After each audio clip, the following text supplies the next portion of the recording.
हरी पंढरी सारिकाची अपुला धामणगाव केला वैकुंठाधिपती श्री विठ्ठल सखा सोयरा जोडीला जोका भक्त विरक्त भूतळवटी विख्यात हा बोधला त्या श्री संत सद्गुरु मानकोटी चरणी साष्टांग घातला कुंडली कवरते हरिहर श्री ज्ञानदेव आता विश्वात्मके देवे येणे वागियत घे तुषावे तुषोनी मज द्यावे पसाय दान हे संत श्रेष्ठ ज्ञानेश्वर महाराजांच्या पसायदानाचा विचार गेल्या काही वर्षापासून आपण भगवन जयंतीच्या निमित्ताने चालू असणाऱ्या या उत्सवामध्ये करत आलेलो आहोत।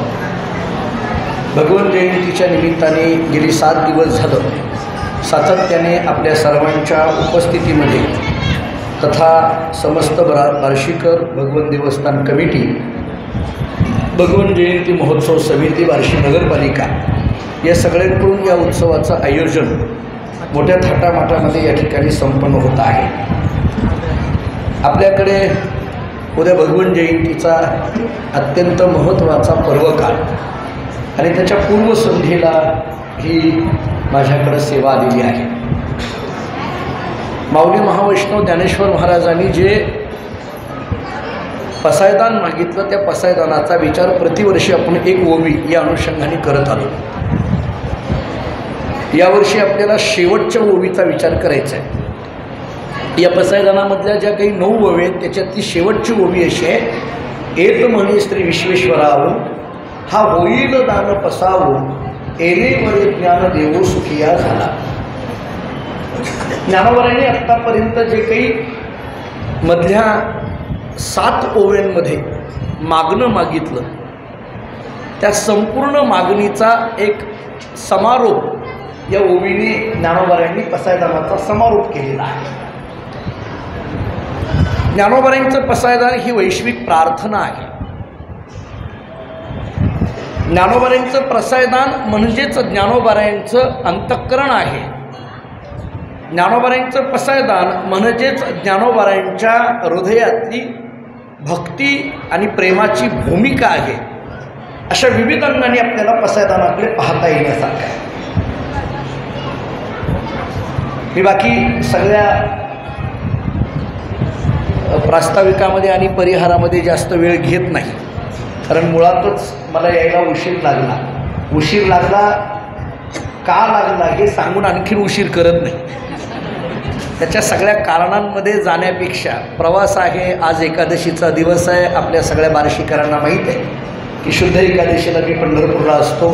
पंढरपूरची वारी करून इथं येणं आणि मग वारी म्हटलं की वारकऱ्यांची गर्दी आणि बाकी सगळ्याच गोष्टी या सगळ्यांना घेत इथपर्यंत यायला थोडा जरी उशीर झालेला असला तरी ज्ञानोबांच्या एका महत्त्वाच्या विषयाला आपल्याला स्पर्श करायचा आहे। एतमने श्री विश्वेश्वरावो हे जी ज्ञानोबांच्या अंतःकरणातली भावना ज्ञानोबांनी श्री गुरु निवृत्तीनाथांच्या समोर व्यक्त केलेली आहे, ही भावना नेमकं काय आहे? मुळात पसायदान या शब्दाचा विचार करत असताना हा शब्द जरी अत्यंत सामान्य वाटत असला परंतु पसायदान हा शब्द तत्वज्ञानाच्या कसोटीवर थोडासा विचार करायला लागलो तर त्याचा अत्यंत गर्भित अर्थ, मोठा महान अर्थ निघेल। पसाय या शब्दाचा मूळ शब्द सांगितला आहे पायस आणि त्याचा अर्थ सांगितला जातो प्रसाद आणि म्हणून पसाय दान या शब्दाचा अर्थ आहे प्रसादाचं दान। दान या शब्दाचा अर्थ देणं, दायच्छती म्हणजे देणे आणि त्याला आन हा प्रत्यय लागला की दान असा शब्द तयार होतो। आपल्याकडे दानाचे विविध प्रकार सांगितले जातात। दान ही एक मानवी जीवनामध्ये घडणारी अत्यंत महत्त्वाची, त्याच्या जीवनाला वळण देणारी एक प्रगल्भता म्हणून त्या दानाकडे पाहायला हरकत नाही। कारण माणसाच्या अनेक सद्गुणांचा विचार करताना दातृत्व नावाच्या एका सद्गुणांचा विशेष करून विचार आपल्याला संप्रदायामध्ये केलेला दिसून येतो। ज्ञानेश्वरीतल्या 16व्या अध्यायामध्ये जी दैवी संपत्ती आणि असुरी संपत्ती सांगितली त्याच्यामध्ये दैवी संपत्तीचे 26 गुण सांगितलेले आहेत आणि असुरी संपत्तीचे 6 दोष सांगितलेले आहेत। त्याच्यामध्ये 26 गुणांमध्ये दान हा एक अत्यंत महत्त्वाचा गुण म्हणून ज्ञानोबांनी भगवंतांनी अर्जुनाला जे सांगितलेलं आहे त्याचा उल्लेख ज्ञानोबारांनी खूप चांगल्या पद्धतीने केलेला आहे. मोक्ष मार्गाचं अंजन आहे असं म्हणून दानाकडे बघितलं जातं. मोक्षाला घेऊन जाणाऱ्या अनेक मार्गांचा विचार करताना दान नावाच्या एका मार्गाचा विचार करावा लागणार आहे, असा विचार आपल्याला ज्ञानेश्वर महाराजांनी दान या शब्दाच्या अनुषंगाने केलेला दिसून येतो. आपल्याकडे एक साधारण अनेक वेळेला एक श्लोक सांगितला जातो, शतं विहाय भोक्तव्यम सहस्रम स्नानं समाचरेत लक्षं विहाय दातव्यम कोटीम त्यक्त्वा हरिस्मरेत. शास्त्र आम्हाला असं सांगतं, 4 गोष्टी सांगितल्या. शतं विहाय भोक्तव्यम 1, सहस्रम स्नानं समाचरेत 2, लक्षं विहाय दातव्यम 3 आणि कोटीम त्यक्त्वा हरिस्मरेत 4. याचे सोपे अर्थ असे आहेत, माणसाने 100 कामं सोडावी, जेवण करावं. 100 कामं सोडा, जेवण करा. खरं तर आपण तेच करतोय, पण शास्त्र सांगतंय तर ऐकायला काय हरकत आहे. 100 कामं सोडा, जेवण करा. 1000 कामं सोडा, स्नान करा. लाखो कामं सोडा, दान करा. आणि कोट्यावधी कामं सोडा, हरिनाम घ्या. ही शास्त्राची भाषा आहे. म्हणजे इतका अत्यंत महत्त्वाचा विचार शास्त्र आम्हाला दानाच्या संबंधाने सांगतं. दान सांगत असताना शास्त्र आम्हाला असं सांगतं, लाखो कामं सोडा पण दान करा.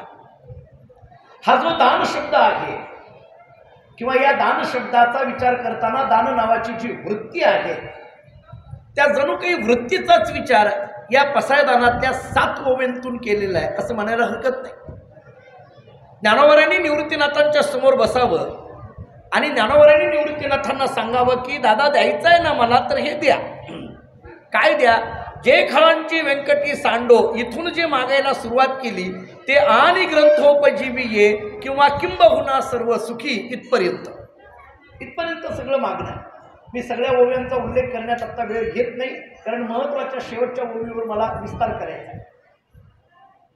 सत्कर्म रती वाढो म्हणत असतं किंवा खळांची व्यंकटी सांडो म्हणत असताना, परस्परा जडो मैत्र जीवांचे म्हणत असताना, दुरितांचे तिमिर जावो म्हणताना, विश्वस्वधर्म सूर्य पाहो म्हणताना, किंवा चला कल्पतरूचे अरव चेतना चिंतामणीचे गाव हे सगळं बोलताना, एवढं बोलत बोलत आणि ग्रंथोपजीवे किंवा किंबहुना सर्व सुखी या सगळ्या ओव्यांचा विचार करताना जे काही ज्ञानोबारांनी ही जी काही मागणी निवृत्तीनाथांच्या समोर मांडलेली आहे, आपण मागावं, आम्हाला हे द्या असं म्हणावं आणि देणाऱ्याने ते द्यावं, या 2 गोष्टी घडल्याशिवाय दानाची परिपूर्णता नाही. एकतर मागणाऱ्याने मागितलं पाहिजे आणि देणाऱ्याने दिलं पाहिजे, मग हे दान नावाची संकल्पना पूर्ण होते. मी या अनुषंगाने अनेक अभंग मी आपल्याला सांगेन. माझ्या माहितीप्रमाणे इथं बसलेल्यापैकी सगळ्यांचा एक अभंग पाठ आहे, हेची दान देगा देवा तुझा विसर न व्हावा. बस हा अभंग सगळ्यांच्या पाठातला आहे. म्हणजे दान हा शब्द इथंही आलाय. तुकाराम महाराजांनी संतांचं वर्णन करताना एक अभंग सांगितलाय, घातला दुकान देती आली अशी दान, संत उदार उदार भरले अनंत भांडार. तुकाराम महाराज सांगतात, संतांनी दुकान घातलं आणि या दुकानाचं वैशिष्ट्य काय, तर देती आली अशी दान असं हे वैशिष्ट्य. म्हणजे मी कधी कधी तुकोबरांच्या अभंगाचा अभ्यास करताना मला आश्चर्य वाटतं. तुकाराम महाराज सांगतात, या जगामध्ये असं एकच दुकान आहे की ज्या दुकानामध्ये सर्व वस्तू दान केल्या जातात. एका जनार्दनी मांडिले दुकान, देतो मोलाविन सर्व वस्तू, अशी नाथ महाराजांची भाषा. देती आली अशी दान. मी आपल्या बार्शीकरांना एक साधा प्रश्न विचारेन, मला सांगा आपल्या बार्शीमध्ये असं एखादं दुकान आहे का हो की ज्या दुकानावर बोर्ड लिहिला आहे येथे सर्व वस्तू दान केल्या जाते? आहे का? आता मी काही फार बाजारात जात नाही, तुम्ही रोज बाजारात फिरता. आहे का असं एखादं दुकान की येथे सर्व वस्तू दान केल्या जातील? आहे का बोर्ड? बरं, एक काम करा, लावून बघा. परत म्हणू नका आम्हाला गिराईक नाही, आम्ही सगळे गिराईक तुमचंच. आहे का शक्य? पण तुम्ही आळंदीला चला, ज्ञानोबारांच्या समाधीवर मात्र बोर्ड आहे, तिथं अक्षर आहे, येथे सर्व वस्तू दान केल्या जातात. पैठणला चला, नाथ महाराज सांगतात येथे दान केलं जाईल. तुम्ही आरणला चला, सावता महाराज सांगतात येथे दान केलं जाईल. तुम्ही तेरला चला, गोरोबा काका सांगतात येथे दान केलं जाईल. संतांकडे मात्र सर्व वस्तू दान केल्या जातात. हे कोणतं दान आहे? जरा थोडं तात्विक एक प्रमाण देऊन जातो. अमृतानुभवामध्ये ज्ञानेश्वर महाराजांनी एक ओवी इतकी गोड सांगितली आहे, कैवल्य कनकाची या दाना जो न कडशी थोरसाना दृष्ट्याची या दर्शना पाडाऊज. हे दान कोणतं आहे? कैवल्य कनकाची या दाना. कैवल्य म्हणजे मोक्ष. मोक्षरूपी सुवर्णाचं दान केवळ आणि केवळ संतांकडूनच दिलं जाऊ शकतं. असं दुकान फक्त संतांचं आहे.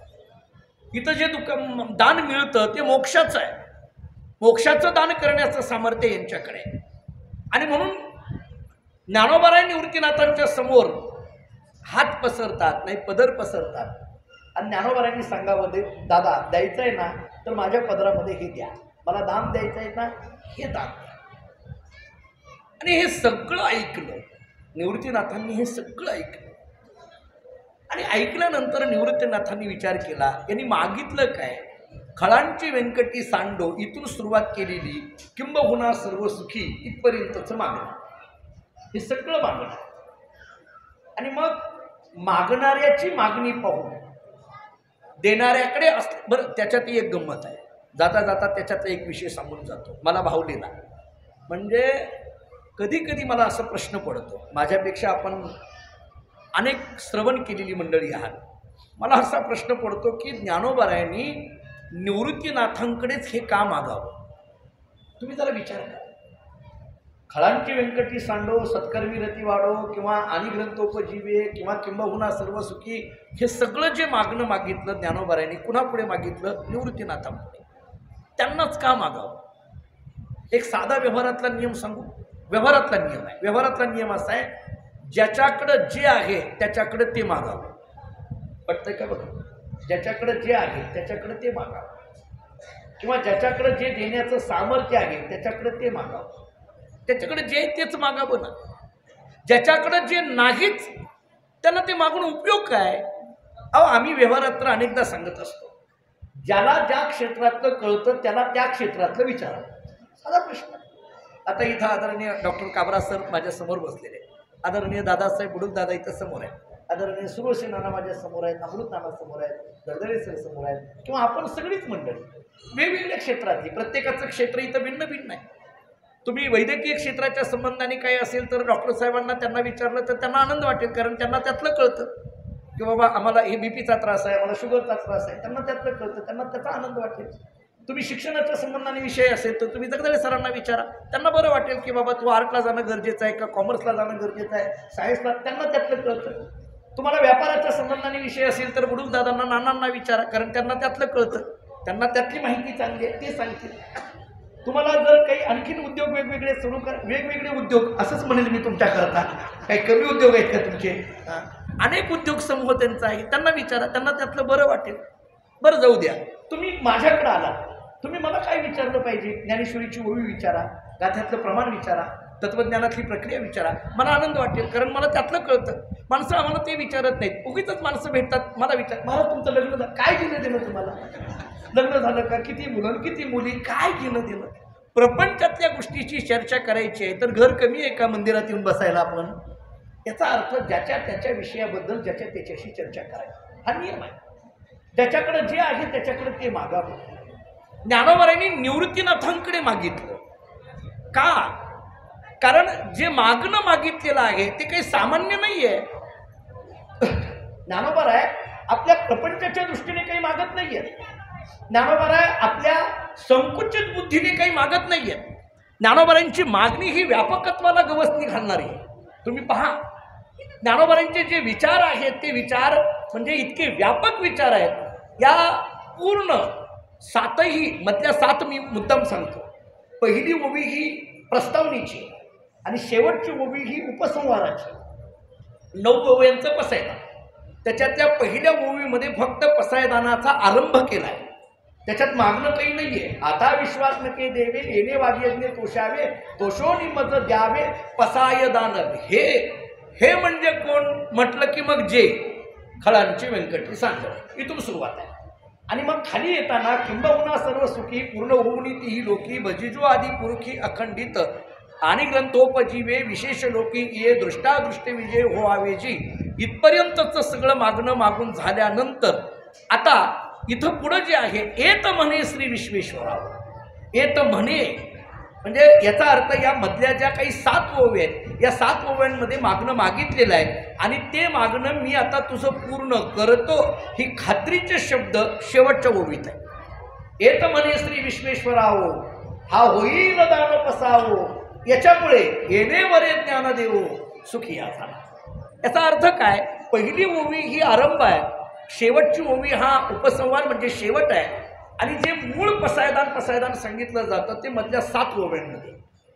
मला आपल्याला असं म्हणायचं आहे की या ज्या 7 ओव्या आहेत मागितलेल्या मधल्या, तर याच्यातले जे शब्द आहेत, याच्यातलं जे मागणं आहे हे कुठंच व्यक्तिनिष्ठ नाही आहे, हे सगळं मागणं समष्टीवाचक आहे. मला आणखीन एक आपल्याला असं विचारावं वाटतं, निवृत्तीनाथांच्या समोर सद्गुरूंच्या समोरच मागायचं असेल तर ज्ञानोबा असंही म्हणू शकत होते ना की दादा माझी परिस्थिती जरा गरिबीची आहे, मला थोडं आर्थिक मदत कर, असं म्हणायचं काय अडचण. ज्ञानोबांच्या या 7ही ओव्यामध्ये माझ्याकरिता हे दे, मला हे दे असं काहीच नाही आहे. मला हा शब्द नाहीच. या 7ही ओव्यांचा विचार करताना स्वचा विचार कुठेही नाही आहे. सगळं बोलणं आहे ते जगाच्या दृष्टीने, सगळं बोलणं आहे ते विश्वाच्या दृष्टीने, सगळं बोलणं आहे ते समाजाच्या दृष्टीने. याचा अर्थ याच्यातले प्रत्येक शब्द हे वैश्विक संकल्पना मांडणारे शब्द आहेत, विश्वाचा विचार करणारे शब्द आहेत. आणि मग मला असं म्हणायचं आहे की विश्वाबद्दलची मागणी ही ज्ञानोबांनी निवृत्तीनाथांच्या समोर मागितली. याचं कारण आहे, कारण वैश्विक देण्याचं सामर्थ्य केवळ निवृत्तीनाथांमध्ये आहे. वैश्विक देण्याचं सामर्थ्य. जरा आणखी पुढं बोलतो, कारण हे मागणीचे शब्द सगळे आध्यात्मिक आहे, हे सगळे शब्द आध्यात्मिक आहे. अध्यात्माचं दान करण्याचं सामर्थ्य केवळ सद्गुरूंमध्ये. प्रपंचातले शब्द नाही आहेत हे सगळे. बघा ना, खळांची व्यंकटी सांडो हा शब्द प्रापंचिक आहे का पारमार्थिक आहे? व्यंकटी सांडो म्हटलंय इथं. खळांची व्यंकटी सांडो म्हणजे खलाच्या ठिकाणची खलप्रवृत्ती जावं, खलप्रवृत्ती जावं हे म्हणणं प्रपंचातलं आहे का परमार्थातलं आहे? परमार्थातलं आहे ना. याची वाईट वृत्ती जावी हे म्हणणं परमार्थाचं होतं काय? आता बघा तुम्ही, म्हणजे साधा कळण्याकरता उदाहरण देतो. मला इतक्या सामान्य उदाहरणं द्यायची सवय नाही आहे, पण तंबाखू सोडावी हे म्हणणं परमार्थाचं आहे का तंबाखू सोडावी हे म्हणणं प्रपंचाचं आहे? साधा विचार आहे. प्रपंच तंबाखू खायला लावतो आणि परमार्थ तंबाखू सोडायला लावतो. आता पारमार्थिक म्हणूनही खातात ती गोष्ट राहिली, त्यांचं जाऊ द्या. आता कोणाकोणाला बद्दल बोलायचा हा मोठा प्रश्नच आता आमच्या समोर पडलाय. पण सोडावं, टाकावं, त्यागावं हे सगळे शब्द परमार्थाची बोधक आहे. हे टाकावं, हे त्यागावं. बरं, तया सत्कर्मी रती वाढो. रती वाढो फक्त नाहीये, सत्कर्मी हा शब्द आहे.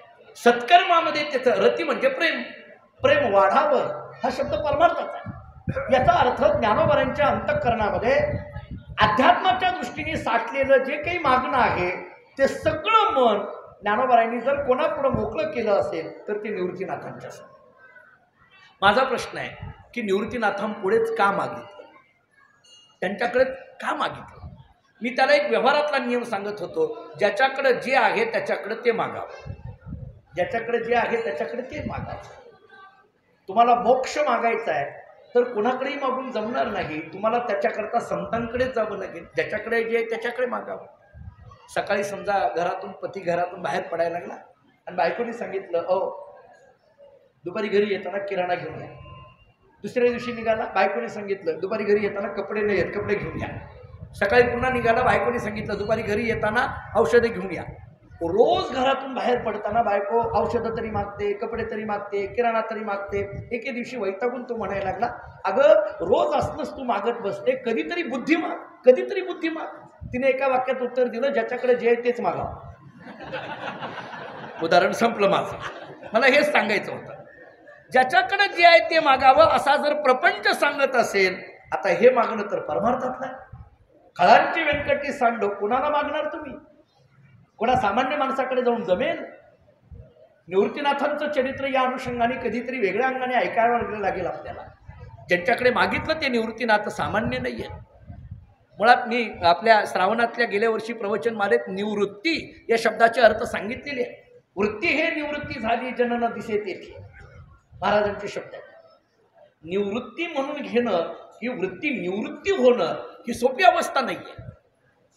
याला वेदांताच्या भाषेमध्ये स्वरूपाकार स्थिती असं म्हटलं जातं. आणि म्हणून ज्यांच्याकडे असं आघात अशा पद्धतीचं तत्व आहे, अशा निवृत्तीनाथांच्या समोर ज्ञानोबाराय पदर पसरून म्हणतायत, दादा द्यायचं आहे ना तर हे द्या, हे द्या, माझ्या पदरात टाकायचं आहे तर हे टाका. हे सगळं ऐकलं निवृत्तीनाथांनी. आणि निवृत्तीनाथांनी ऐकलं. निवृत्तीनाथांना दोन गोष्टी अंतःकरणामध्ये निर्माण झाल्या. एक मानसशास्त्राच्या दृष्टीने मला वाटतं ते बोलतो, किंवा भगवंताच्या समोर बसल्यानंतर जो भगवान आम्हाला भाव देतात तेवढा भाव मी याच्यातून प्रगट करतो. मला असं वाटतं की ह्या सातही ओवी ऐकल्यानंतर निवृत्तीनाथांच्या हृदयामध्ये, मुळातच निवृत्तीनाथांचं हृदय हे जिव्हाळ्याने प्रेमाने भरलेलं हृदय. मला आज काही फार तत्वज्ञान सांगायचं नाही आहे, कारण मी आता उपसंहाराकडे येतो आहे. तुम्ही एक डोळ्यासमोर प्रसंग आणा की त्या आळंदीमध्ये किंवा त्या निवास्यामध्ये काय घडलं असेल. जेव्हा ही ज्ञानेश्वरी नावाचा ग्रंथ ज्ञानोबारायांनी 9000 ओव्यांचा लिहिला आणि निवृत्तीनाथांच्या समोर तो मांडलेला आहे, आणि मग निवृत्तीनाथांनी त्यांना म्हणावं की आता काहीतरी मागा. मग ज्ञानोबारांनी सांगावं, किंबहुना तुमचे केले धर्म कीर्तन हे सिद्धी नेले, येत माझे जे उरले पायिक पण आता विश्वात्मके देवे. मागायला सुरुवात केली. आणि निवृत्तीनाथांना असं वाटत होतं की आता 9000 ओव्यांचा ग्रंथ यांनी लिहिलाय, त्या 9000 ओव्यांमध्ये काय काय सांगितलं हे काही माझ्या अल्पमतीने आणि अल्पवेळेमध्ये सांगण्यासारखं नाहीये. मी तर थोडं भगवंताच्या मंदिरात असल्यामुळे जाहीर सांगेन की ज्ञानेश्वरी हा असा एक ग्रंथ आहे की जगातलं सगळं तत्वज्ञान ज्या ग्रंथामध्ये सामावलेलं आहे तो ग्रंथ म्हणजे ज्ञानेश्वरी. जगातलं सगळं तत्व, कोणतंही क्षेत्र घ्या, कोणतंही शास्त्र घ्या. समाजशास्त्र काय आहे ज्ञानेश्वरीत बघा, मानसशास्त्र काय आहे ज्ञानेश्वरीत बघा, वैद्यकीय शास्त्र काय आहे ज्ञानेश्वरीमध्ये बघा, भूगर्भशास्त्र काय आहे ज्ञानेश्वरीमध्ये बघा, ऐतिहासिक दाखले ज्ञानेश्वरीमध्ये वाचा, अनेक भाषांचा विचार ज्ञानेश्वरीमध्ये पहा. व्याकरणाच्या दृष्टीने नवरसा भरवी सागरू असं ज्ञानोबाराय स्वतःच सांगतात. रसांचा विचार, अलंकारांचा विचार ज्ञानेश्वरीचा आहे. काय नाही ज्ञानेश्वरीमध्ये. 56 भाषेचा केलासे गौरव असं म्हणून ज्या ज्ञानेश्वरीचा उल्लेख केला जातो. मी तर आपल्याला मागं बोललो होतो, निवासामध्ये जेव्हा ज्ञानोबारायांनी आणि ज्ञानेश्वरी सांगायला बसले असं सांगतात की जगातल्या सगळ्या भाषा अशा ज्ञानोबारायांच्या समोर हात जोडून उभ्या होत्या आणि त्या सगळ्या भाषा विनंती करत होत्या की तुम्ही जी ज्ञानेश्वरी लिहायला लागलात, सांगायला लागलात, त्या ज्ञानेश्वरीमध्ये कुठंतरी आम्हाला स्थान द्या, तुमच्या मुखातून कुठंतरी आम्हाला स्थान द्या. मराठी भाषेतले सगळे शब्द ज्ञानोबारायांना विनंती करत होते, आम्हाला कुठंतरी ज्ञानेश्वरीमध्ये जागा द्या. इतकी प्रगल्भ अशा पद्धतीचा हा ज्ञानेश्वरी ग्रंथ. आणि निवृत्तीनाथांना वाटलं की एवढं यांनी केलंय, मग यांनी काहीतरी मागितलं पाहिजे. सेवा केल्यानंतर त्याचा मोबदला घ्यावा हा एक व्यवहारातला सामान्य नियम आहे. आपण एखादी बरं ही सेवा वाङ्मयीन सेवा आहे, येणे वाग्यज्ञ असा शब्द आहे आपला. येणे वाग्यज्ञ या शब्दाचा अर्थ आहे वाङ्मयीन केलेली ही सेवा आहे. आणि मग वाङ्मयीन केलेल्या सेवेचा एक मोबदला म्हणून काहीतरी याला दान दिलं पाहिजे. बोला काय पाहिजे. आणि मग ते सगळं जेव्हा ज्ञानोबारायांनी मागितलं तेव्हा निवृत्तीनाथांच्या हृदयामध्ये दोन भाव निर्माण झाले. असं सांगतात की अक्षरशः निवृत्तीनाथांच्या डोळ्यामध्ये अश्रू यायला लागले. का? अरे या बाबाने मागून मागून जर काही मागितलं असेल तर स्वतः करता काहीही न मागता ज्या आळंदीमध्ये भिक्षा मागण्याकरिता लोक भिक्षाही मागू देत नव्हते, झोळी घेऊन एखाद्याच्या दारात गेलं तर ती झोळी फाडून टाकली जायची, झोळीतलं जे पीठ आहे ते रस्त्यावर फेकलं जायचं, काही खायचं म्हटलं तर खाऊ दिलं जात नव्हतं. आणि अशा अनंत त्रास देणाऱ्या लोकांकरता मात्र ज्ञानोबाराय बोलतात, फळांची व्यंकटी सांडो, सत्कर्मी रथी वाढो. निवृत्तीनाथांनी विचार केला की इतका त्रास या जगाने दिला आणि या जगाच्या कल्याणाची मागणी मात्र या 7 ओव्यांमधून केली. मी एकच शब्द वापरतो, या 7 ओव्या म्हणजे काय तर मानवी जीवनाच्या कल्याणाच्या या 7 ओव्या आहेत असं म्हणायला हरकत नाही. कल्याणाच्याच गोष्टी आहेत. कारण आता मला पुन्हा ते सगळं पाठीमागून बोलत बसण्यात वेळ घ्यायची नाही आहे. आपण प्रत्येक वर्षी एक ओवी ऐकत गेलो आहे आणि त्या प्रत्येक वर्षीची प्रत्येक ओवी तुमच्या चांगल्या लक्षात आहे असं मला वाटतंय. प्रत्येक ओवी मी विस्ताराने सांगत गेलो आहे, तास तास बोलत गेलो आहे. त्यामुळे ज्ञानोबारांनी हे मागितल्यानंतर निवृत्तीनाथांनी विचार केला की हे जे मागितलेलं आहे हे सगळं जगाकरता लोकाकरता. मुळात संतांचा स्वभावच असा असतो, जगाच्या कल्याणात संतांच्या विभूती देह कष्टविधी परोपकारी. आपण ते तुकोबारांचं चरित्र सांगतो पहा. म्हणजे असं सांगतात की मंबाजी गोसावी तुकाराम महाराजांच्या कीर्तनाला बसायचे आणि एके दिवशी त्या मंबाजी गोसावीच तुकाराम महाराजांना काठ्याडीने मारलं. काय काय झालं ते जाऊ द्या, सगळं सांगत. काठीनं मारलं, अक्षरशः रक्तबंबाळ झाले. तुकोबाराय देवाच्या मंदिरात गेले पांडुरंगाच्या. सगळ्या देहूकरांना वाटायला लागले की तुकाराम महाराज देवाला आता तक्रार सांगणार. रक्तबंबाळ झालेली तुकाराम महाराज पांडुरंगाच्या जवळ गेले आणि पांडुरंगाला सांगायला लागले, देवा त्या मंबाजी गोसाव्यांनी मला काठ्याड्याने मारलं, ही तक्रार घेऊन देवा तुझ्याकडे आलो नाही. त्या मंबाजी गोसावी मला काठ्याड्याने मारत असताना सुद्धा त्याच्याबद्दल माझ्या मनात राग निर्माण होऊ दिला नाही. देवा ही तुझी कृपा आहे हे सांगायला आलो. तर कधी कधी संतांची हृदय कशी असतात बघा, किती व्यापक हृदय आहे. ज्या आळंदीमध्ये ज्या समाजाने वाडीत टाकलं ज्ञानोबारायांना किंवा ज्या लोकांनी त्रास दिला ज्ञानोबारायांनी त्यांच्याकरिताच कल्याणाची मागणी केली. हे ऐकून निवृत्तीनाथांच्या डोळ्यात पाणी आलं. एक दुसरी गोष्ट, निवृत्तीनाथांच्या लक्षात आलं की मागणारे जे ज्ञानोबाराय आहेत हे काही सामान्य व्यक्तिमत्व नाही आहे. या 7 ओव्यांच्या मानवी जीवनाच्या कल्याणाच्या या ओव्यातून या ओव्या किंवा हे मागणं जगामध्ये चिरकाल टिकणारं अशा पद्धतीचं हे मागणं आहे.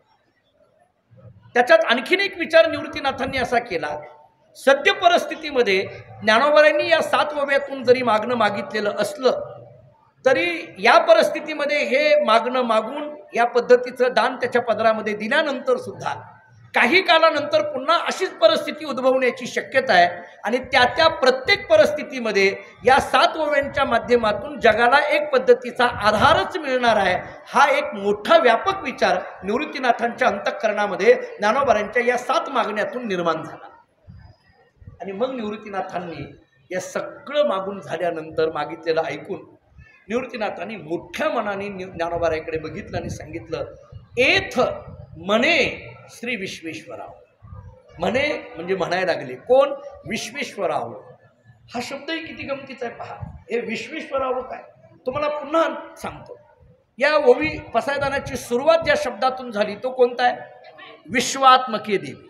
आता विश्वात्मके देवी आणि या पसायदानाचा शेवट होताना कोणता शब्द आहे? हे तर म्हणे श्री विश्वेश्वराव. म्हणजे ज्ञानोबाराय ज्या निवृत्तीनाथांकडे पाहतायत, ज्ञानोबाराय ज्या सद्गुरूंच्या समोर मागतायत, त्यांना ज्ञानोबारायांनी जे विशेषण लावलेलं आहे ते उपक्रमामध्ये लावलं आहे विश्वात्मक देव आणि उपसंहारामध्ये लावलं आहे विश्वेश्वराव. याचाही जरा विचार करा. विश्वात्मक देव कोण हे आपण मागे ऐकलं आहे. विश्वेश्वराव या शब्दाचा सरळ अर्थ सांगतो, वेगळा जास्त वेळ. रावो हा शब्द राजा या दृष्टीने वापरला जातो. राव हा शब्द पूर्वीच्या काळामध्ये अमुक राव तमुक राव हे जे म्हटलं जातं तर ते कशाच्या अनुषंगाने? राजा. आणि म्हणून विश्वेश्वराव याचा जर अर्थ करायचा झाला तर विश्वाचा राजा असा म्हणून करावा लागेल. विश्वाचा राजा. आता ज्ञानोबाराय आपल्या गुरूंबद्दल जो शब्द वापरत आहेत तो विश्वाचा राजा असा म्हणून वापरत आहेत. ज्ञानोबारायांनी सुरुवात करताना आपल्या गुरूंबद्दल जो शब्द वापरला आहे तो विश्वात्मक म्हणजे विश्वामध्ये चराचरामध्ये भरलेला असा.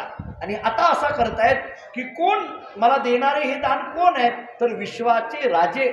याचा अर्थ विश्वाचा मालक, विश्वाचे मूळ, विश्वाचे निर्माता असा अर्थ करा. या विश्वाचा राजा. मला त्याच्यातही आणखीन विशेष आहे. हे असं का म्हणावं लागलं?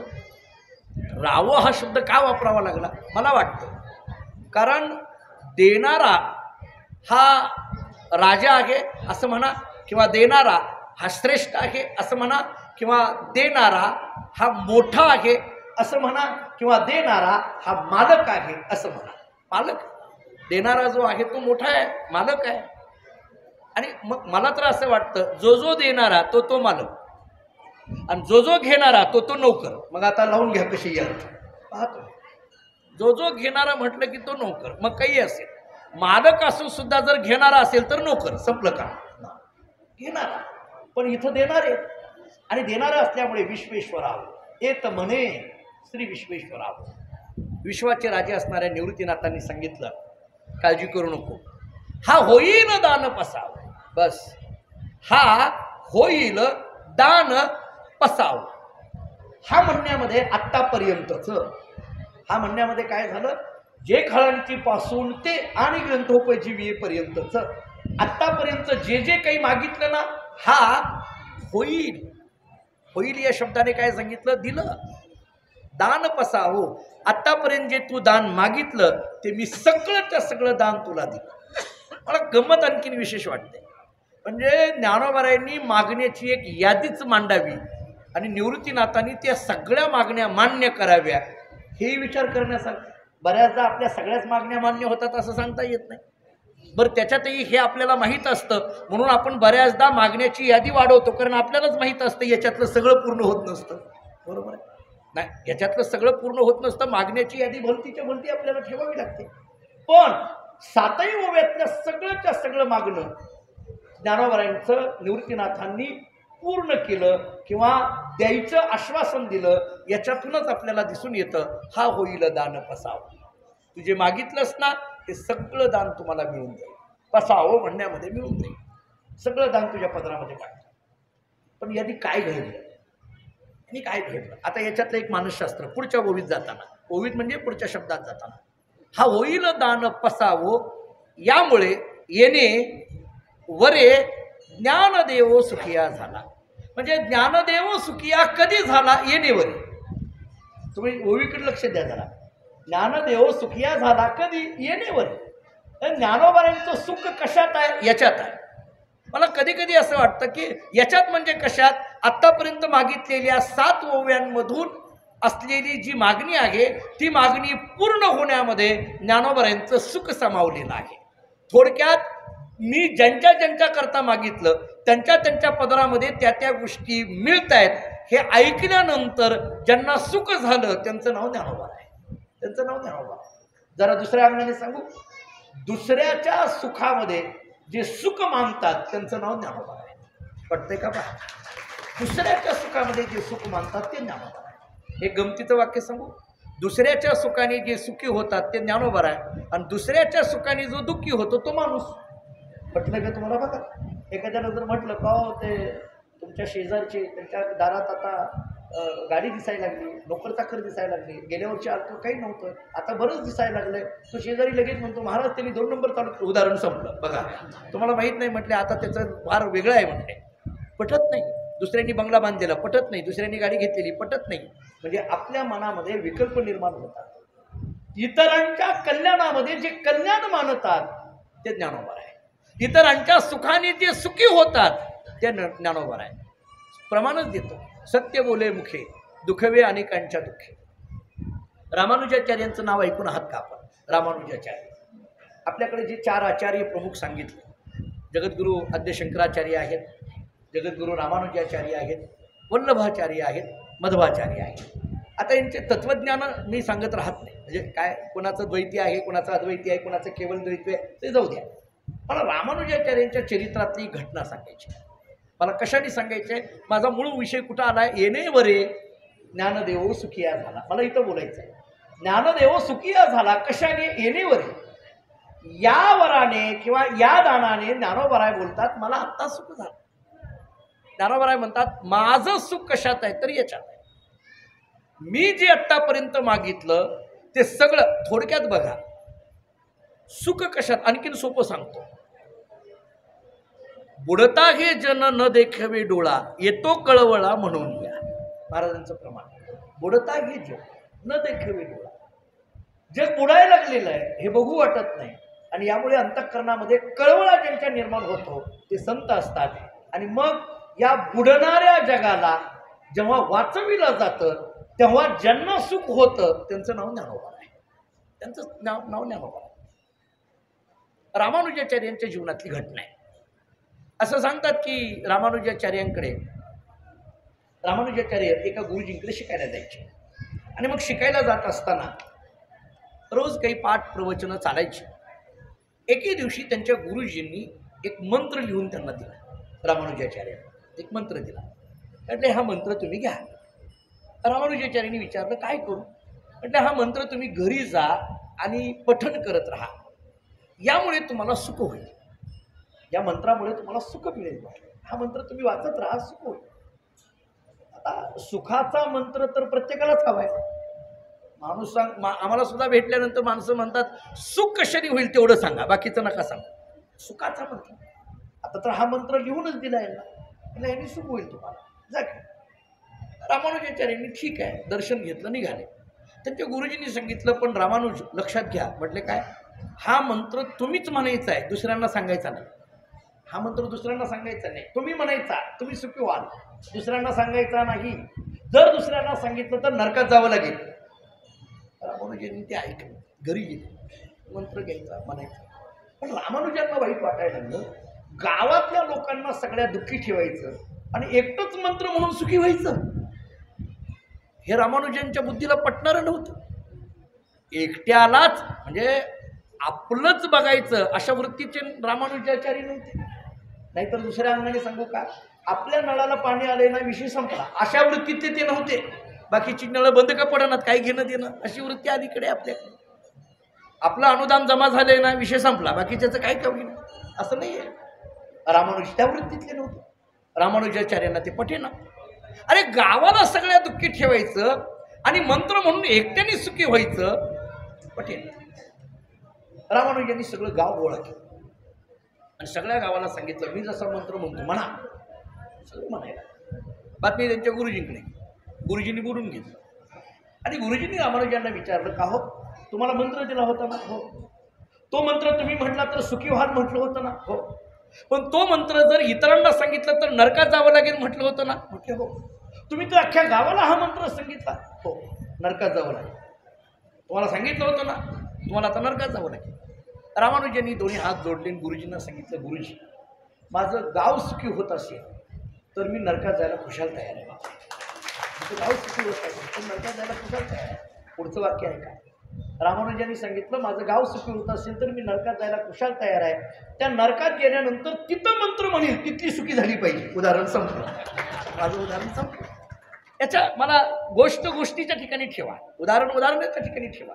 माझा मुद्दा जो ज्या ओवीकडे मी आलोय ती ओवी बघा. येणेवरे ज्ञानदेव सुखिया झाला. ज्ञानदेव सुखिया झाला कशाने. येणेवरे. याचा अर्थ जे काळांचे व्यंकटी सांडो पासून ते आणि ग्रंथोपजीवेपर्यंतचं हे सगळं दान इतरांकरता मागितलं आणि इतरांकरता मागितलेलं दान निवृत्तीनाथांनी देतो म्हटलं. या देतो म्हणण्याने ज्यांना आनंद झाला ते ज्ञानोबा आहे.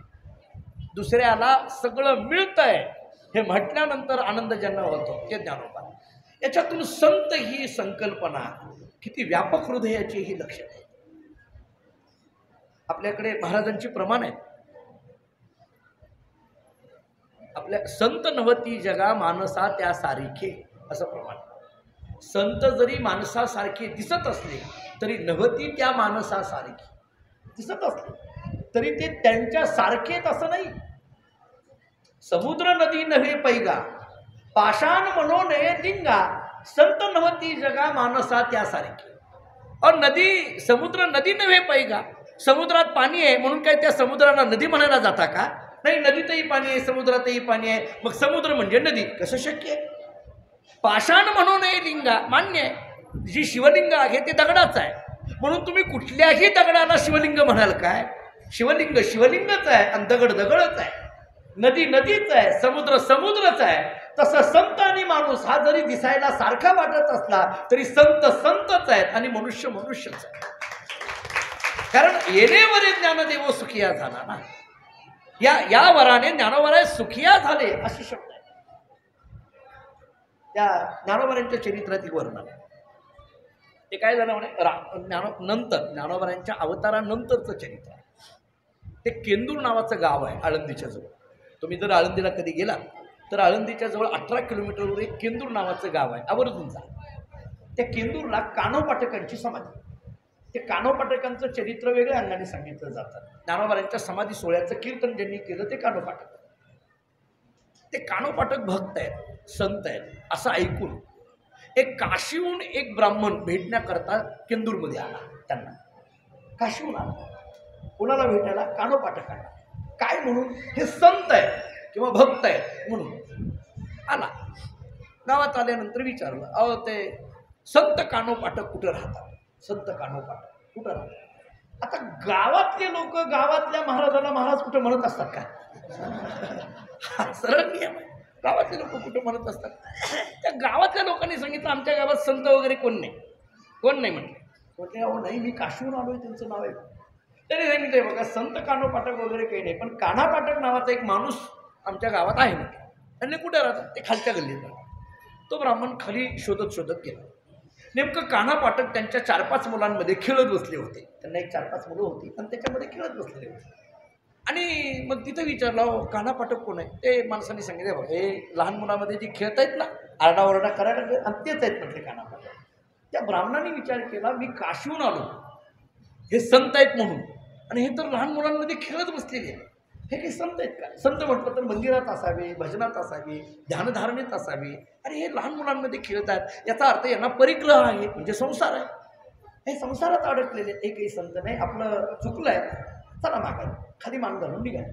कानापाठकांच्या लक्षात आलं हे आपलंच गिरायक आहे, पण आपल्याला न ओळखता निघालं. कानापाठकांनी एकदम हाक मारले, हो का, हो काय झालं? काय नाही, काही नाही, काही नाही. अहो काय, पण झालं काय? म्हटलं नाही, मी कानापाठकांना भेटायला आलो होतो, भक्त असलेल्या कानापाठकांना भेटायला आलो होतो. कानोपाठकांनी सांगितलं, मग मीच आहे की, भेटा. ते म्हटलं, हो तुम्ही आहात मान्य आहे, परंतु मला असं वाटत होतं की तुम्ही भक्त आहात, संत आहात, सज्जन आहात, पण तुम्ही तर लहान मुलामध्ये खेळताय. संत भक्त सज्जन म्हटलं तर मंदिरात पाहिजे, भजन करणारा, ध्यानधारणा, पण तुम्ही तर लहान मुलात खेळत बसलाय, तुम्ही काही संत नाही, म्हणून मी माघारी चाललो. कानोपाठकांनी विचारलं, मी माझ्या मुलांमध्ये खेळतोय म्हणून मी देवाचा भक्त नाही असं तुमचं म्हणणं आहे? माझ्या मुलांमध्ये खेळतोय म्हणून मी देवाचा भक्त नाही, म्हणजे मला देवाचा भक्त ठरविण्यामध्ये माझी मुलं आडवी येतात, हा प्रतिबंध आहे. थांबा.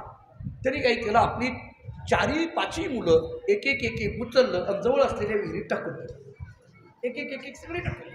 5ही मुलं मारली आणि हात जोडले आणि त्या ब्राह्मणाला सांगितलं, हे बघा आता मला कुठलाही परिग्रह नाही, आता कुठलाही संसार राहिला नाही, माझी 5ही मुलं मेलेली आहेत, आता काही राहिलं नाही, आता तरी मी देवाचा भक्त आहे ना, आता तरी माझ्या घरी चला. तो काशीहून आलेला ब्राह्मण विचार करायला लागला, स्वतःच्या मुलाला जर इतकं पटापटा मारतंय तर आपल्याला घरात घेऊन काही पूजा करणार आहे का हा माणूस? कसा विश्वास ठेवावा याच्यावर? त्या काशीहून आलेल्या ब्राह्मणांनी सांगितलं, नाही नाही नाही नाही, मी येत नाही. अहो असं का? झालं ना आता, परिग्रह काही नाही, चला घरी. नाही नाही येत नाही. अहो काय येत नाही? त्या ब्राह्मणांनी सांगितले, पहा तुमची 5ही मुलं आत्ताच माझ्यासमोर मेलेली आहेत, आणि मग अशी 5ही मुलं तुमच्या घरातली मेलेली आहेत, तुमचं दुःख असलेलं तुमचं घर आहे, आणि असा दुःख असलेला, अशौच असलेल्या घरामध्ये मी ब्राह्मण कसं काय येईल? म्हटलं अशौच आहे तुमच्या घरामध्ये आता, म्हणून येत नाही. कानापाठकांनी त्याच्याकडे बघितलं आणि विचारलं, तुला काय वाटलं माझी मुलं खरीच मी? थांब म्हटले, केशवा माधवा गोविंदा म्हटल्याबरोबर घरातून मुलं जशी बाहेर यावी तशा एक मुलगा त्या विहिरीतून बाहेर आला.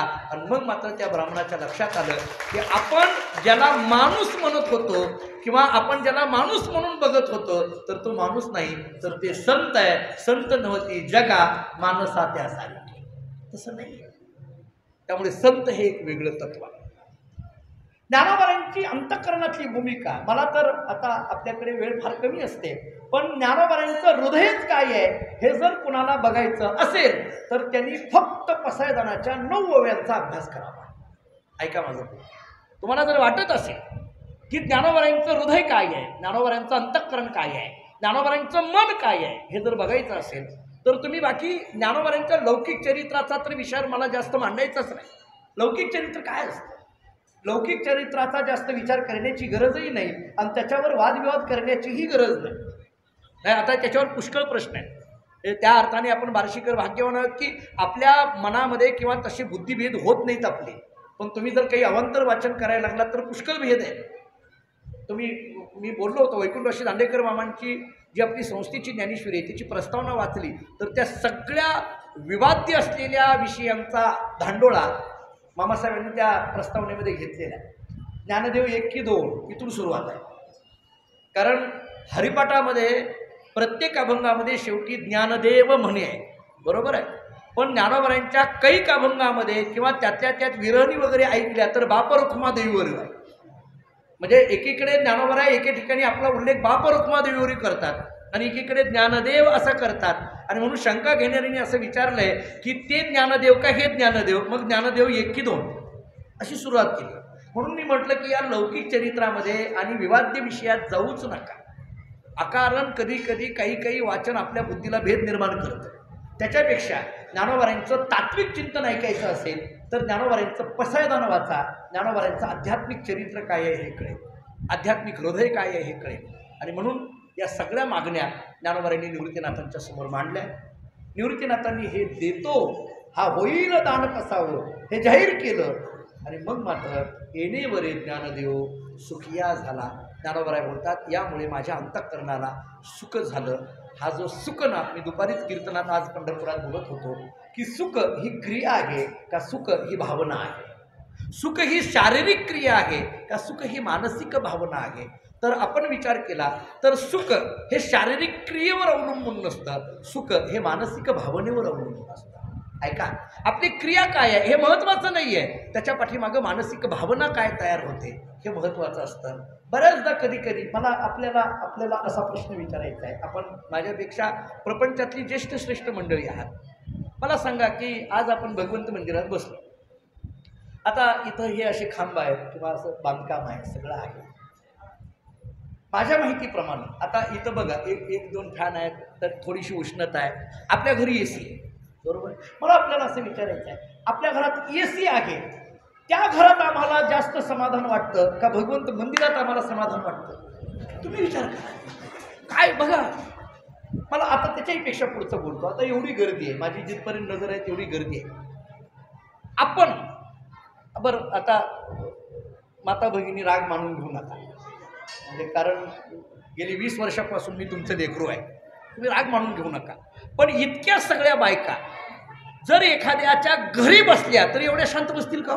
मला एवढंच विचार, म्हणून म्हटलं तुम्ही राग मानून घेऊ नका. समजा इतक्या सगळ्या महिला एखाद्याच्या घरी आल्या आणि अगदी कोणी कोणाशी बोलू नये अशा शांत बसल्या, शक्य आहे का? पण भगवंत मंदिरामध्ये मात्र आम्ही एवढे शांत बसलो. मला कधी वाटतं या बांधकामाचा विचार केला तर या बांधकामापेक्षा आमच्या घरचं बांधकाम चांगलं आहे ना. आमच्या घरी AC आहेत ना, आमच्या घरी फर्निचर आहे, आमच्या घरी चांगल्या फरशा आहेत. तिथं आम्हाला समाधान वाटत नाही, इथंच समाधान वाटतं. याचं कारण काय असेल? याचं एकच कारण आहे, समाधान किंवा सुख हा मानसिक भावनेचा धर्म आहे. ती मानसिक भावना जी घरी निर्माण होत नाही, ती मानसिक भावना जिथं निर्माण होते ते मंदिर असतं. मंदिर त्याला म्हटलं जातं. गुरुरे दादा एक वाक्य सांगत असतात, आपण ऐकलं असेल साहेबांनी. दादा असं सांगत असतात, मंदिर कशाला म्हणायचं? मंदिर याच्यामध्ये 3 अक्षर आहेत, एक म, दुसरं दी आणि तिसरं र. म या शब्दाचा अर्थ मन, दी या शब्दाचा अर्थ दिव्य आणि र या शब्दाचा अर्थ रमण. मन जिथं दिव्य स्वरूपामध्ये रमतं त्याचं नाव मंदिर, त्याला मंदिर म्हटलं जातं. मन जिथं दिव्य स्वरूपामध्ये रमतं. आणि म्हणून आम्हाला इथं आल्यानंतर आमच्या मानसिक भावना या प्रगल्भ होतात, व्यापक होतात. आणि म्हणून आम्हाला सुख, समाधान, शांती लाभायला लागते. याचा अर्थ सुख हा एक मानसिक भावनेचा विचार आहे. ज्ञानोबारायांची मानसिक भावना ही जगाच्या कल्याणाची असल्यामुळे या जगाचं कल्याण होत आहे असं कळाल्याबरोबर ज्यांना सुख झालं ते ज्ञानोबाराय आहेत. म्हणून येणेवरे ज्ञानदेव सुखिया झाला. याचा अर्थ सुख हा जागतिक कल्याणाच्या अनुषंगाने संतांना निर्माण होणारा तो एक धर्म आहे असं जरी म्हटलं तरी वावगं ठरणार नाही. मी अनेक आता ते व्यवहारातून सुखाची व्याख्या काय, अध्यात्मातून सुखाची व्याख्या काय, सुखाचे प्रकार कोणकोणते, विषय सुख कशाला म्हणायचं, ब्रह्मसुख कशाला म्हणायचं, भक्ती सुख कशाला म्हणायचं, या सगळ्या प्रकारांमध्ये आणि तितक्या सगळ्या तात्विक प्रक्रियेमध्ये आता मी जात नाही. पण मला या शेवटच्या ओवीतून 2 भाव सांगायचे. ऐका, आता या शेवटच्या ओवीतून एक काम करा. एत म्हणे श्री विश्वेश्वरावो हा होईल दान पसावो ही एक ओवी, आणि येणेवरे ज्ञानदेव सुखिया झाला ही दुसरी ओवी. दुसरी ओवी म्हणजे एकाच ओवीचे हे 2 भाग. या 2 भागातून एत म्हणे श्री विश्वेश्वरावो हा होईल दान पसावो हे म्हणजे निवृत्तीनाथांचं चरित्र, आणि येणेवरे ज्ञानदेव सुखिया झाला हे म्हणजे ज्ञानोबारायांचं चरित्र. मला असं वाटतं की एकाच ओवीमध्ये या 2 भावंडांचं चरित्र भरलं आहे असं म्हणायला हरकत नाही. निवृत्तीनाथ म्हणजे कोण? हा होईल दान पसावं इतकं व्यापक मन ज्यांचं आहे त्यांचं नाव निवृत्तीनाथ. ज्ञानोबराय म्हणजे कोण? येणेवरे ज्ञानदेव सुखिया झाला, दुसऱ्याच्या सुखाने सुखी होणारे जे आहेत ते ज्ञानोबराय.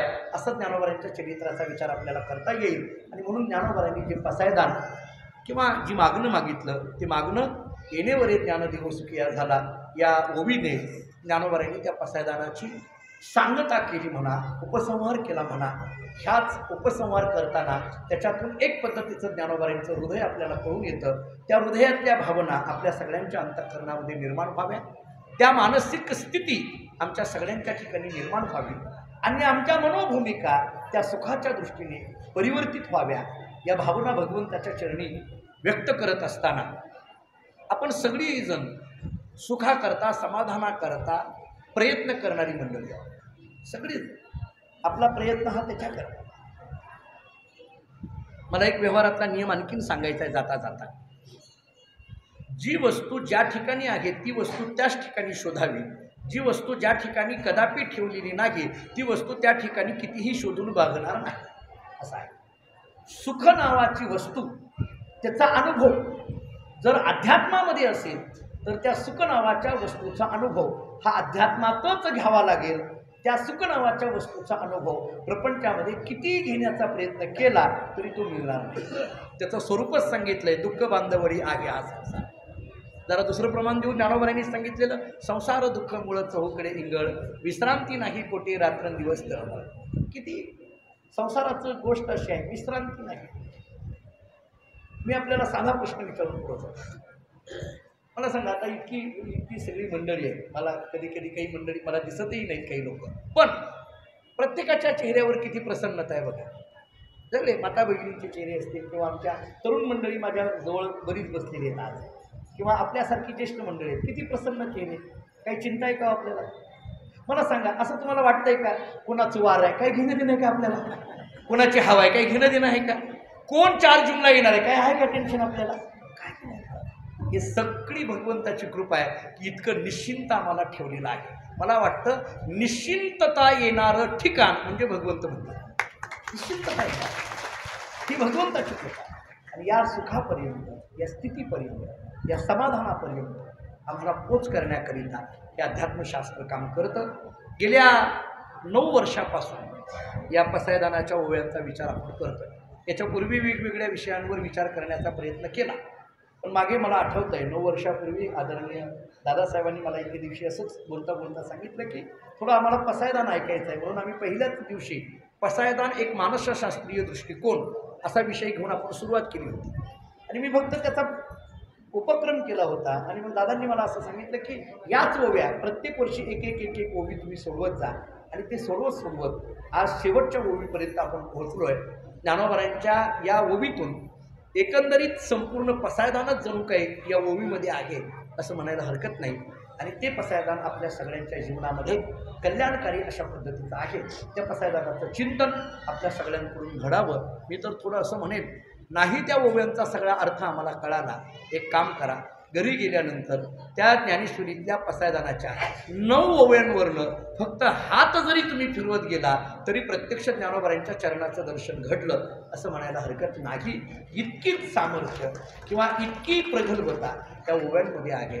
ही वारकरी संप्रदायाची आणि एकंदरीत आपल्या भारतीय संस्कृतीची श्रद्धा आहे. ज्ञानोबरायांना शोधायचं असेल तर कुठं शोधा? घरातली ज्ञानेश्वरी हेच ज्ञानोबर आहे. तुकोबरांना शोधायचं आहे कुठं शोधा? घरातला गाथा हेच तुकोबर आहे. नाथ महाराजांना शोधायचं आहे कुठं शोधा? घरातलं भागवत हेच नाथ महाराज. आणि म्हणून ही प्रस्थानत्रयी आपली सांगितली जाते. त्या ज्ञानेश्वरीचं चिंतन आपल्याकडून घडावं या भावना या ठिकाणी व्यक्त करतो. ज्ञानेश्वरी नाही आम्हाला कळाली होतं, सगळ्या ओव्या काही आम्हाला कळतील असं सांगता येत नाही, पण कमीत कमी त्या ज्ञानेश्वरीचं पारायण तरी आमच्याकडून व्हावं.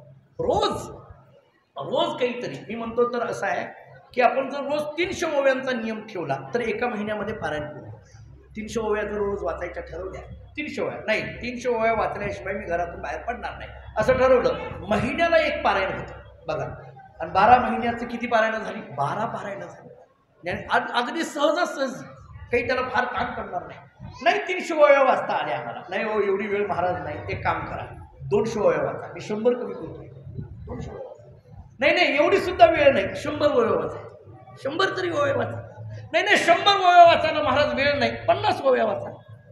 नाही नाही 50 सुद्धा ओव्या वाचायला वेळ नाही. 10 वाचा, 10 ओव्या नाही, 10 ओव्या वाचायला वेळ नाही. 5 वाचा, 5 बघा तुमचं. नाही नाही 5ही ओव्या, 1 ओवी वाचा. आता तरी बस नाही, एक वाचा. नाही नाही तेवढी एक काम करा, ज्ञानेश्वरीच्या पाया तरी पडा. एवढं तरी होईल ना, एवढं तरी होईल ना, एवढं तरी करा, एवढं तरी करा. नाही तुम्हाला तेवढं सुद्धा वेळ आमच्याकडे फार अलीकडे आम्ही बिझी झालो आहे. मान्य आहे, पाया पडा, ज्ञानेश्वरीच्या पाया पडून बाहेर पडा. आमची श्रद्धा संप्रदायाची अशी आहे, ज्ञानेश्वरीच्या पाया पडून बाहेर पडलो आम्ही ज्ञानोबांचं दर्शन करून बाहेर पडलो. आणि एकदा ज्ञानोबांचं दर्शन घेऊन घराच्या बाहेर पडलो तर आपल्या जीवनामध्ये कशाची कमी राहणार नाही. कारण येणे वरे ज्ञान देऊ ही श्रद्धा आहे. आणि म्हणून एवढं तरी आमच्याकडून सगळ्याकडून घडावं ही भावना या ठिकाणी व्यक्त करतो. ही सेवा भगवंत चरणी समर्पित करतो. 2 महत्त्वाच्या गोष्टी मला सांगायच्या आहेत. नंतर जगदाळे सर काही 2-3 गोष्टी समारोपाच्या बोलतील आणि मग आपल्या या प्रवचनाची आजची सांगता होईल. भगवंत देवस्थान समितीच्या वतीने आपण आणि बार्शीकर आणि भगवंत जयंती महोत्सव समिती, बार्शी नगरपालिका अशा अनेकांच्या वतीने हा महोत्सव मोठ्या थाटामाटामध्ये साजरा होतो. भगवंत मंदिरामध्ये ही प्रासादिक आपल्या ज्या प्रवचनमाला पूर्वीपासून चालत आल्या तेही होत आहेत. आणि जे सांस्कृतिक कार्यक्रम भगवंत मैदानावर या ठिकाणी अलीकडल्या काळामध्ये आपल्या बार्शी तालुक्याचे विद्यमान आमदार आदरणीय श्री राजाभाऊ राऊत यांच्या पुढाकाराने तो भगवंत जयंतीचा महोत्सवही मोठ्या पद्धतीने भगवंत ग्राउंडवर या ठिकाणी साजरा होतो आहे. उद्या सगळ्यात महत्त्वाचा दिवस आहे आणि तो म्हणजे भगवंत जयंतीचा दिवस. मी तर असं म्हणतो, मी अनेकदा बोललो आहे की उद्याचा दिवस म्हणजे आमच्या बार्शीकरांची दिवाळी. उद्याचा दिवस म्हणजे आमची दिवाळी आहे. कारण अख्खं जग ज्यांनी निर्माण केलं अशा भगवंताचं प्रकटीकरण ज्या द्वादशीला आहे ती द्वादशी म्हणजे उद्याची. मुळात या द्वादशी शब्दावरूनच बारस आणि बारसवर्ण बार्शी हे नाव ज्या अंबऋषी राजामुळे पडलं त्या अंबऋषी राजाची नगरी म्हणून या बार्शीकडे पाहिलं जातं. उद्या पहाटेच्या वेळेला भगवंत जयंतीचा उत्सव आपण सगळीच बडवे समाज असेल, आपण ट्रस्टी असतील आणि आपण सगळे भाविक असेल, आपल्या सगळ्यांकडून मोठ्या आनंदामध्ये तो उत्सव उद्या साजरा होतो आहे. पहाटेच्या वेळेला ते कीर्तन आपण गेली अनेक वर्ष झालं मला आठवत आहे. म्हणजे मी कॉलेजला असल्यापासून म्हणजे जवळजवळ 20-22 वर्ष झालं मी कीर्तन करतो आहे. त्याच्या अगोदर हरिभक्तीपरायण प्रकाश महाराज बोधले हे म्हणजे आमच्याच घराण्यामध्ये हे कीर्तन गेल्या अनेक परंपरेने वर्षाने हे कीर्तन आलेलं आहे. आणि भगवंताची ती सेवा या निमित्ताने आपल्या या परंपरेकडून होती आहे. आणि म्हणून पहाटेच्या वेळेला बरोबर वेळ आपल्या पत्रिकेमध्ये 4:30ची आहे. 4:30 ते 6 कारण असं आहे सूर्योदयाला आपल्याला बरोबर पुष्पवृष्टी आणि गुलाल टाकावा लागतो आणि म्हणून वेळेत कीर्तन चालू करायचं आहे. आणि 4:30ला म्हणजे 4:30ला या ठिकाणी मी स्वतः कीर्तनाचा विना घेतला जाईल. याचा अर्थ अगोदर 4:15लाच भजन या ठिकाणी सुरू होईल. माझ्या माहितीप्रमाणे म्हणजे महाराज मी जेव्हा आमच्या काही महाराज लोकांना सांगतो की नाही उद्या पहाटे कीर्तन आहे, मला आमच्या पंढरपुरातल्या लोकांनी आज विचारलं पहाटे माणसं येतात का? मी म्हटलं माणसं येतात का? माणसांनाच यायला जागा नसते इतकी माणसं असतात म्हटलं. आणि ही बार्शीची ओळख आहे. कारण मला वाटतं माहिती आहे उद्या पहाटे 4:30ला जवळजवळ 4,500 लोक असतील इतकी गर्दी उद्या इथं होते. आणि त्यामुळे आपल्याला जर जागा लवकर मिळावी वाटत असेल तर 3लाच येऊन बसावं असं मला वाटतंय. बघा हे माझी जागा तर कोण घेत नाही त्यामुळे मला अडचण नाही, तुम्ही तुमचं बघून घ्या. पण आपल्याला सगळं कारण आपल्या साक्षीने आपल्याला ते डोळ्यांनी बघायचं आहे. भगवंताचा प्रगटी उत्सव आपल्याला मंदिरात बसून भगवंताला डोळे भरून उद्या बघायचं आहे. आणि त्याच्याकरता पहाटे 4:30ला ते कीर्तन आहे. आपण सगळ्यांनी त्या कीर्तनाकरिता बरोबर पहाटे 4:30 वाजता मंदिरामध्ये या ठिकाणी सर्वांनी हजर राहावं. जी टाळकरी मंडळी आहे आपली फडावरची टाळकरी तर आज आलेलीच आहे. सकाळी तिथली सगळी एकादशी करून म्हणजे आपल्याकडे दादा आपल्या फडावर प्रत्येक द्वादशीची उद्याची पंगत असते. पण 12 महिन्यामधली फक्त उद्याची द्वादशी मात्र मी पंढरपुरामध्ये पंगत करत नाही, ती बार्शीमध्ये करतो. याचा अर्थ बोधले महाराजांचा फडच उद्या बार्शीमध्ये भरला जातो. उद्या सकाळी फडच सगळा भरवला जातो. सगळे टाळकरी आमचे आता माझ्या अगोदर हजर आहेत. हे बघा मी तरी गाडीनं आलो, हे कसे आले एसटीने कोणाच नव्हते इतक्या लोकांना सगळे माझ्या अगोदर. हे अमृत महोत्सव आले आहेत सगळे फुकटचे कुणीकडनं आले ते सगळे पण आले काही हरकत नाही. असो मी 4ला कीर्तन सुटलं मी निघालो कारण 2 ते 4 कीर्तनाची वेळ. कीर्तन झाल्यानंतर गर्दी पुष्कळ आणि आज तर एवढी पंढरपूरमध्ये गर्दी आहे. येत्या 2 जूनपासून मंदिर खुलं होणार आहे सगळ्यांना दर्शनाला. पण आजच पुष्कळ गर्दी पंढरपुरात होती. ते सगळं पार करत इथे यायला थोडा वेळ जरी लागलेला असला तरी या ओवीचा जेवढा अर्थ मला सांगता येणं शक्य आहे तेवढा सांगण्याचा प्रयत्न केला. भगवंताच्या चरणी ही सेवा समर्पित करू. पण उद्या मात्र पहाटे 4:30 वाजता सगळ्यांनी हजर राहावं. त्यानंतर 12 वाजता महाप्रसाद या ठिकाणी 12 ते संध्याकाळपर्यंत दिवसभर तो महाप्रसाद होणार. आणि संध्याकाळी 6 वाजता यावर्षी थोडंसं आपण नियोजन बदललं आहे. आपण नेहमीची दिंडी प्रदक्षिणा, आपली जी प्रदक्षिणा दिंडी शोभायात्रा असते ती सकाळी असते. म्हणजे सकाळी झालं की आपण 8ला काढायचो. पण ऊन कसलं आहे हे आपल्याला सगळ्याला माहीत आहे. उन्हाचा फार मोठा तडाखा आहे. गेल्या वर्षी उन्हाचा त्रास झाला आणि म्हणून आदरणीय राजभाऊ राऊत आणि त्याचबरोबर आपली सगळी समिती आणि ट्रस्टी आणि सगळ्या वार्षिकांकडून एक विचार असा झाला की आपण पहाटे सकाळी दिंडी काढण्याच्या ऐवजी सायंकाळच्या वेळेला सायंकाळी बरोबर 6 वाजता शोभायात्रा पूर्ण आपल्या बार्शीतून निघणार आहे.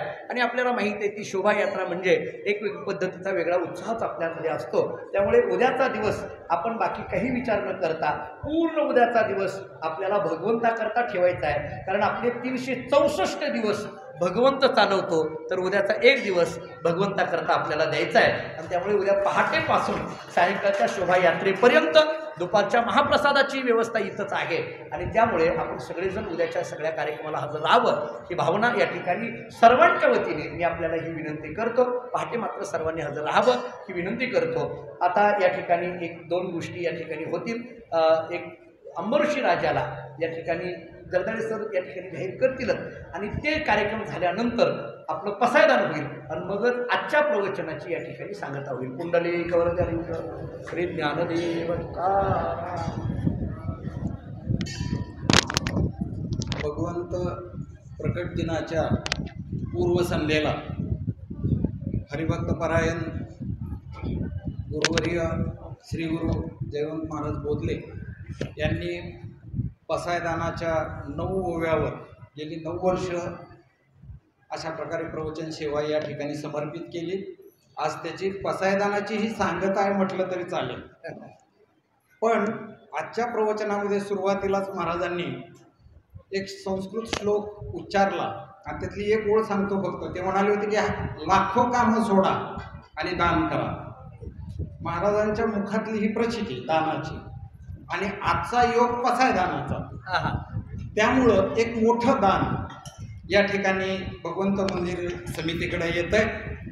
ते दान आहे. यापूर्वी आपले बार्शीचे आमदार माननीय राजाभाऊ राऊत यांनी भगवंताला सुवर्ण मुकुट अर्पण केला होता. पण बार्शीतल्या भक्तांना वाटलं की भगवंताला सुवर्ण मुकुट आहे पण त्याच्या भक्ताला सुवर्ण मुकुट नाही. आणि परमेश्वर तर भक्ताला श्रेष्ठ मानतात म्हणून त्या अंबरीश राजासाठी भक्त अंबरीश राजासाठी सुवर्ण मुकुट दान करण्याचं सोलापूर रोडच्या पाटीलताई त्या भगिनी कैलासवासी ज्योत्स्नाताई पाटील यांच्या स्मरणार्थ शैलजाताई पाटील यांनी या ठिकाणी अंबरीश राजाच्यासाठी सुवर्ण मुकुट या ठिकाणी द्यायचं ठरवलेलं आहे. हा मुकुट 40 ग्रॅम वजनाचा. याची अंदाजे किंमत 2,80,000 आहे. परत त्यांचं हे दातृत्व आजच आहे असं नाही. त्यांचं दातृत्व सदैव आहे. एक कवी असं म्हणतो, नभवाऱ्याचेच असे हे औदार्य असावे थोर, निसंग किती घेताना देताना नसतो घोर. बार्शीकरांना देताना कधीच घोर नसतो. आणि महाराजांच्या मुखातून अनेक प्रवचनातून दानाचं आणि दातृत्वाचं वर्णन झालेलं आहे. त्याची प्रचिती वेळोवेळी या ठिकाणी मंदिरात आपल्याला आलेलीच आहे. तेव्हा त्यांनी या अगोदरी या ठिकाणी आपल्या भगवंत मंदिरातल्या हा जो पितळी पत्रा सगळा या ठिकाणी मडवलेला आहे त्यालाही 1,80,000चं दान दिलेलं होतं. भगवंताला यापूर्वी त्यांनी चांदीचा टोप अर्पण केलेला होता. चांदीचं तबक, पानपुडा वगैरे असे अनेक साहित्य. आणि बार्शीतल्या अनेक सार्वजनिक संस्थांनाही त्यांनी अशा प्रकारे उदार हस्ते दान दिलेलं आहे. तेव्हा या ठिकाणी मी त्यांना विनंती करतो की महाराजांच्या हस्ते शैलजाताई पाटील या भक्त अंबरीश राजासाठी त्यांनी जो टोप सुवर्ण टोप या ठिकाणी सुवर्ण मुकुट आणलेला आहे तो महाराजांच्या हस्ते या ठिकाणी अर्पण केला जातो.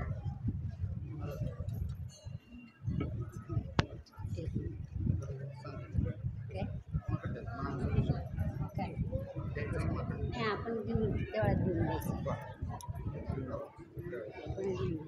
तिकडं देवळ.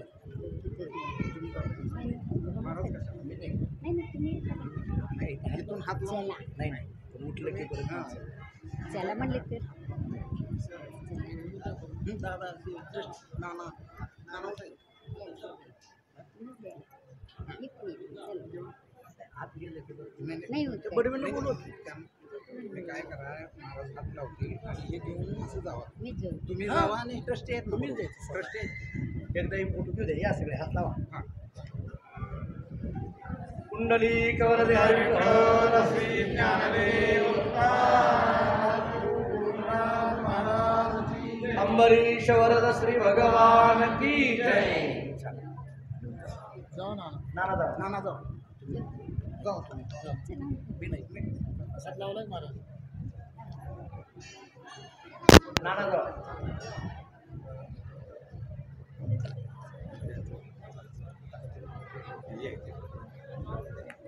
काय बोला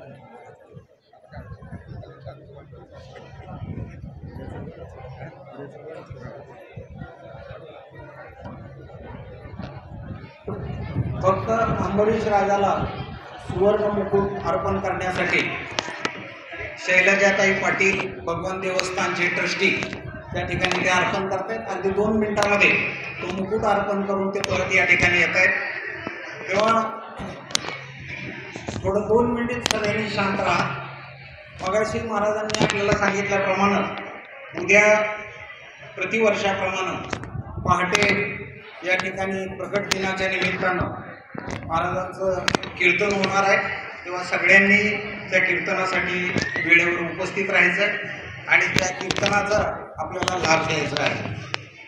त्याचबरोबर संध्याकाळच्या वेळी जी शोभायात्रा आहे त्या शोभायात्रेमध्ये बी जास्तीत जास्त लोकांनी सहभागी होऊन या ठिकाणी या संबंध 7 दिवसाचं हे भगवंत प्रकट दिनानिमित्ताचा जो महोत्सव आहे त्या महोत्सवाचा आनंद द्विगुणित करण्याचा प्रयत्न सगळ्यांनी सहभाग घेऊन तो आनंद वाढवायचा आहे. आपणही आनंद घ्यायचा, इतरांनाही आनंद द्यायचा आहे. तेव्हा या भगवंताच्या यात्रेमध्येच थोडक्यात आपण सगळ्यांनी सामील उद्या व्हावं ही सगळ्यांना या ठिकाणी बोधराज भक्त मंडळ, भगवान देवस्थान समिती, उत्सव समिती आणि बार्शी नगरपालिका या सगळ्यांच्या वतीनं मी या ठिकाणी सगळ्यांना आवाहनही करतो आणि विनंतीही करतो.